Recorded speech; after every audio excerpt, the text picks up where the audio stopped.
భారతీయ సంస్కృతి సాంప్రదాయాలను రామాయణ మహాభారతాలు లేకుండా ఊహించుకోలేము. అందులో ఉన్న అనేక కథలను మనం చిన్నప్పటి నుంచి వింటూ పెరుగుతున్నాం. అందువల్లే సనాతన ధర్మాలు ఇంకా భారతదేశంలో ఆచరణలో ఉన్నాయి.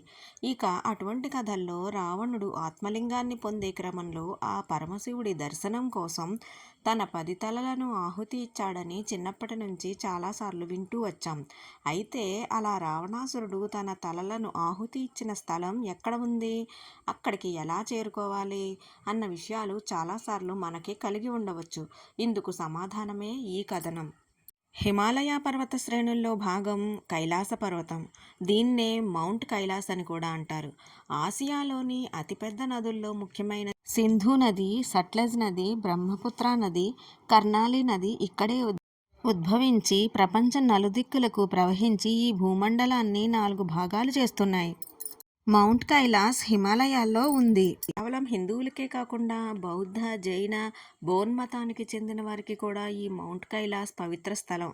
హిందూ మతంలో ఈ మౌంట్ కైలాసు శివుని నివాసంగా, శాశ్వత ఆనందానికి నిలయంగా భావించబడుతుంది. బౌద్ధ మతంలో ఈ పర్వతాన్ని బుద్ధుని ఆవాసంగా భావిస్తారు. జైన మతానికి సంబంధించి మొదటి తీర్థంకరుడు ఇక్కడే జ్ఞానం పొందారని చెబుతారు. అందువల్లే ఈ పర్వతాన్ని అన్ని మతాల వారు గౌరవిస్తారు. అయితే మౌంట్ కైలాస్ పర్వతాన్ని ఎవ్వరూ కూడా ఈ పర్వతంపై అధిరోహించడానికి సాహసించలేదు. అందుకే మౌంట్ కైలాస్ కంటే ఎన్నో అడుగుల ఎత్తైన మౌంట్ ఎవరెస్ట్ను చాలామంది అధిరోహించారు. కానీ ఈ మౌంట్ కైలాస్ను మాత్రం అధిరోహించడానికి సాహసించలేదు. కొందరు మొండిగా మౌంట్ కైలాస్ని అధిరోహించాలని ప్రయత్నించి ప్రాణాల మీద కూడా తెచ్చుకున్నారు. విష్ణు పురాణాన్ని అనుసరించి ఇది ప్రపంచపు పునాది స్తంభం. తామర పువ్వు రెక్కల వలె విస్తరించి ఉన్న 6 పర్వత శ్రేణులు కలిసే కేంద్ర స్థానంలో ఈ పర్వతం ఉంది. వేల సంవత్సరాల నుంచి ప్రతి ఏడాది ఈ మౌంట్ కైలాస్ పర్వత దర్శనం కోసం తీర్థయాత్ర చేస్తారు. అంతేకాకుండా ఈ పర్వతాన్ని చుట్టూ రావడం అత్యంత పుణ్యప్రదమని భావిస్తారు. అందువల్లే కఠినమైన వాతావరణాన్ని కూడా లెక్క చేయకుండా ఈ మౌంట్ కైలాస్ తీర్థయాత్ర చేస్తూ ఉంటారు. ఈ మౌంట్ కైలాస్ పర్వతం చుట్టూ ఉన్న ప్రదక్షిణా మార్గం 52 కిలోమీటర్లు. ఇక హిందువులు, బౌద్ధులు ఈ ప్రదక్షిణా మార్గాన్ని సవ్య దిశలో పూర్తి చేస్తే, జైన, బోన్ మతాన్ని అనుసరించేవారు ఈ ప్రదక్షిణ మార్గంని అపసవ్య దిశలో తిరుగుతారు. ఈ మౌంట్ కైలాస్ నుంచి స్వర్గానికి సోపాన మార్గం ఉందని అక్కడ భక్తులు నమ్ముతారు. సముద్ర మట్టానికి సుమారు 22,000 అడుగుల ఎత్తులో టిబెట్ భూభాగంలో ఈ మౌంట్ కైలాస్ పర్వతం ఉంది. ఈ పర్వతానికి 4 ముఖాలు కనిపిస్తాయి. ఈ 4 ముఖాలు కూడా 4 ఆకారాల్లో ఉంటాయి. ఇందులో ఒకవైపు సింహం రూపు కనిపిస్తే మరోవైపు గుర్రం, ఏనుగు, నెమలి ఆకారాల్లో కనిపిస్తాయి. అదేవిధంగా ఈ పర్వతం 4 వైపులా 4 రంగుల్లో కనిపిస్తుంది. అవి వరుసగా బంగారు, తెలుపు, కాషాయం, నీలం. ఇలా ఒకే పర్వతం 4 రంగుల్లో కనిపించడం ఎలా సాధ్యమన్న విషయానికి ఇప్పటికీ జవాబు లేని ప్రశ్నలే. ఇక కైలాస పర్వతానికి దగ్గరలో మానస సరోవరం ఉంది. యాత్రలో భాగంగా దీన్ని కూడా చూడవచ్చు. హిందూ పురాణాలను అనుసరించి మానస సరోవరాన్ని బ్రహ్మ తన మనస్సు నుంచి జన్మింపచేశాడని చెబుతారు. అందువల్లే ఈ సరస్సుకు మానస సరోవరం అని పేరు వచ్చింది. బ్రహ్మ ముహూర్తంలో అంటే తెల్లవారుజామున 3 నుంచి 4 గంటల మధ్య పరమశివుడు ఈ మానస సరోవరంలో స్నానం చేస్తాడని చెబుతారు. అందుకు తగ్గట్టే కైలాస పర్వతం నుంచి మానస సరోవరంలోకి ఓ వెలుగు రావడం చూశామని చాలామంది భక్తులు చెబుతుంటారు. అయితే ప్రతిరోజు ఆ వెలుగు కైలాస పర్వతం నుంచి మానస సరోవరానికి ఒకే సమయంలో రావడానికి గల కారణాలు మాత్రం శాస్త్రీయంగా నిరూపించలేకపోతున్నారు. శివుడికి ఇష్టమైన శ్రావణ మాసంలో లేదా పున్నమి రోజున ఈ మౌంట్ కైలాస్ పర్వతాన్ని దర్శించుకోవడానికి చాలామంది ఇష్టపడతారు. మానస సరోవరానికి చేరుకునే మార్గంలో ముందుగా మనం రాక్షస స్థల్ అనే ప్రాంతం చేరుకుంటాం. ఇది రావణుడు ప్రత్యేకంగా ఏర్పాటు చేసుకున్న సరోవరం. ఇక్కడ ఇప్పటికీ ఎవరూ స్నానం చేయరు. రావణుడు ఇక్కడే తన 10 శిరస్సుల్లో రోజుకి ఒక తలను ఖండిస్తూ ఆ పరమశివుడి దర్శనం కోసం తపస్సు చేశాడని చెబుతారు. 10వ రోజు శివుడు ప్రత్యక్షమై రావణాసురునికి ఆత్మలింగాన్ని ప్రసాదించాడని మన పురాణాలు చెబుతున్నాయి. ఇక పట్టాభిషేకం తర్వాత రామలక్ష్మణులు, మహాభారత యుద్ధం తర్వాత పాండవులతో పాటు కలియుగంలో ఆదిశంకరాచార్యుడు కూడా ఈ మానస సరోవరం, మౌంట్ కైలాస్ యాత్ర చేశారని చెబుతారు.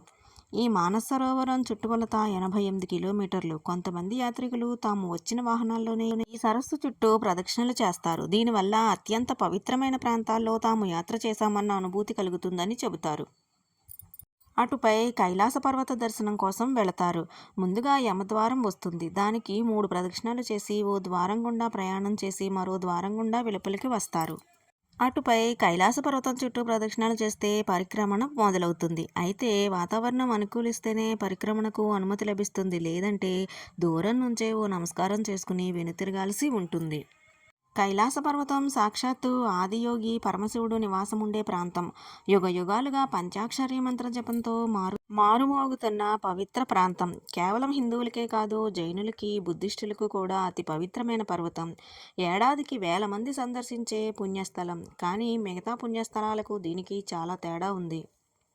ఈ పర్వతం మీద ఎన్నో వింతలు, విశేషాలు ప్రచారంలో ఉన్నాయి. అలాగే సాక్ష్యాలు కలిగిన నిజాలు కూడా ఉన్నాయి. 300 కోట్ల మందికి పైగా ఆరాధించే ఈ పర్వతం గురించి కొన్ని ఆసక్తికరమైన విషయాలు తెలుసుకోండి. ఈ పర్వతం యొక్క ఎత్తు 6.6 కిలోమీటర్లు.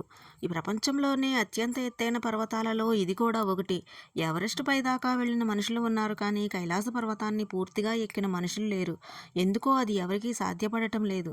జీవితంలో ఎలాంటి పాపాలు చెయ్యని వారే ఈ పర్వతాన్ని పూర్తిగా ఎక్కగలరని ప్రయత్నించిన విదేశీయులు చెబుతుంటారు. ఈ పర్వతం ఎక్కడానికి ప్రయత్నించిన ప్రతి ఒక్కటి కంప్లైంట్ ఒకటే: మ్యాప్లో టార్గెట్ లొకేషన్ సెట్ చేసుకుంటే అది మారిపోతూ ఉంటుంది. టెక్నాలజీ కూడా పనికిరాకుండా పోతుంది ఇక్కడ. కైలాస పర్వతానికి దగ్గరగా వెళితే మన వెంట్రుకలు, గోళ్ళు చాలా తొందరగా పెరుగుతాయట. ఎంత త్వరగా అంటే 2 వారాల్లో పెరగవలసినవి 12 గంటల్లో పెరుగుతాయి. దీని వెనుక ఉన్న రహస్యం ఎవరికీ అంతుపట్టడం లేదు. కైలాస పర్వతం నుంచి అప్పుడప్పుడు ఓ కాంతి వెలువడుతుంది. ఇది భక్తులు చెప్పిన మాట కాదు. ఇటు భారతీయ సైనికులు, అటు చైనా సైనికులు చెప్పిన సంగతి. ఈ వింత సైన్స్కి కూడా అర్థం కావడం లేదు. ఈ పర్వతం దగ్గర దేవుడి చెరువు, రాక్షసుడి చెరువు ఉంటాయి. దేవుడి చెరువైన మానస సరోవరంలో ఎలాంటి విపత్తులు వచ్చినా చెక్కు చెదరకుండా అలానే ఉంటుంది. దాంట్లో నీళ్లు చాలా స్వచ్ఛంగా ఉంటాయి. ఇక్కడ మరో చెరువు నెలవంక ఆకారంలో ఉండటం విశేషం. మానస సరోవరం బ్రహ్మ ముహూర్త సమయంలో దేవతలకు స్నానమాచరించే స్థలం అని పురాణాలు చెబుతున్నందున మానస సరోవరం పవిత్ర ప్రదేశాలలో ఒకటిగా పరిగణించబడుతోంది. హిందూ విశ్వాసాల ప్రకారం ఈ సరస్సు మొదట బ్రహ్మదేవుని మనస్సులో సృష్టించబడింది కాబట్టి దీన్ని మానస్ సరోవర్ అని పిలుస్తారు.